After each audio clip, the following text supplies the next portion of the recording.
मौर्य जो इस समय भारतीय जनता पार्टी में है, क्या वो संघमित्रा मौर्य आने वाले समय में दल बदल सकती है? क्या संघमित्रा मौर्य जो स्वामी मौर्य की बेटी है, वही स्वामी प्रसाद मौर्य जो दल बदलने के नेता कहलाते हैं, क्या अपने पिता की राह पर संघमित्रा मौर्य चलती नजर आ सकती है, दल बदल सकती है?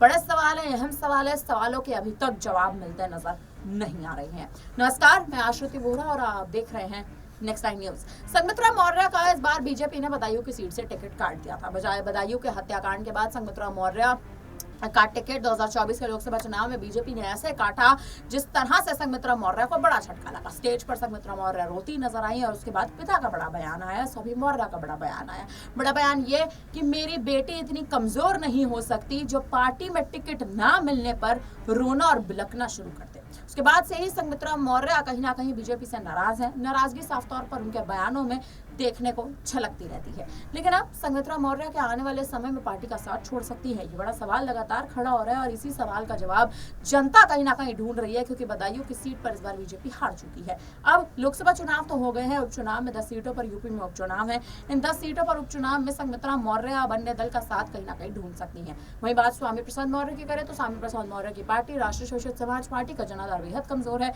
राष्ट्रीय शोषित समाज पार्टी की नींव हाल ही में रखी गई थी, लेकिन उस नींव की अगर देखें तो मजबूती उस नींव को अभी तक नहीं मिली है।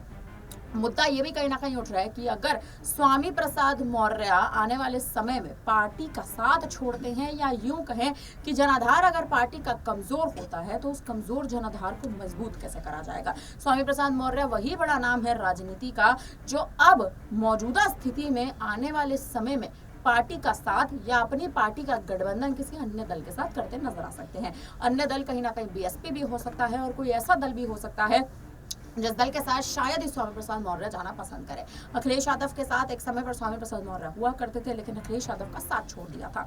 बीएसपी में थे, बीएसपी का साथ छोड़ बीजेपी में गए, बीजेपी का साथ छोड़ सपा में गए और सपा से अपना दामन छुड़ाकर अपनी ही पार्टी राष्ट्रीय शोषित समाज पार्टी का जन्म कर लिया, गठन कर लिया।